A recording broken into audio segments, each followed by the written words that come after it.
3 বছর আগে ঘরে সন্তান রেখে পরকীয়া প্রেমিকের সঙ্গে পালিয়ে গেছে স্ত্রী। এরপর 2 ছেলের দেখভাল করতে গিয়ে হারাতে হয় চাকরিও। কুল কিনারা না পেয়ে বড় ছেলেকে নিয়ে পাড়ি জমান রাজধানী ঢাকায়, কিন্তু ভাগ্য যেন সায় দিচ্ছে না কোনোভাবেই। দুবেলা দুমুঠো খাবার জোগাতে বর্তমানে ফেরি করে পান সিগারেট বিক্রি করছেন মুসলিম উদ্দিন। মানুষের মদ কর, গাঁজা কর, হিরোইনসি এগো বডি ঠিকঠাক, কিন্তু আমরা কিছুই খাই না।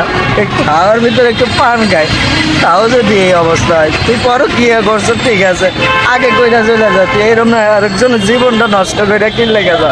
2 ছেলের বাবা মুসলিম উদ্দিন স্ত্রী ও 2 সন্তান নিয়ে থাকতেন চাঁদপুরে। একদিন পারিবারিক কলহের জেরে স্ত্রী তার পরকীয়া প্রেমিকের সঙ্গে পালিয়ে গেছে বলে দাবি করেন মুসলিম। আমি চাকরি করতাম, আমি আসতাম সকালে চলে যাইতাম 9টার দিকে, রাতে আসতাম।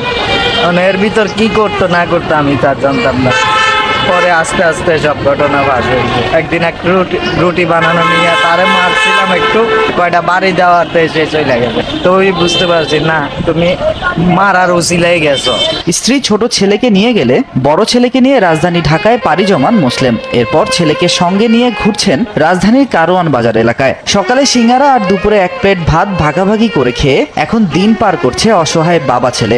এই দেখেন না, আপনার সামনে 2টো সিঙ্গারা খাইছি না সকালের নাস্তা, আর দুপুরে 1 প্লেট ভাত নেব, বাপ একটা দুজনে খাবো। ছেলেরে নিয়ে আবার চাকরিতে গেছিলাম, জায়গা দেয় যে না, চাকরি করতে গেলে ছেলেরে পাইতাছি না আমি। ছেলে কোনতে কই চলে জায়গা, আমাদের এটা ভয় মনের ভিতরে একটা আতঙ্ক। মাত্র 2,500 টাকা নিয়ে ঢাকায় পাড়ি জমানো মুসলিম এখন ছেলের জন্য রাস্তার পাশে বসে চোখের পানি ফেলছেন। সব হারানো মুসলিম চান ছেলের একটি সুন্দর ভবিষ্যৎ।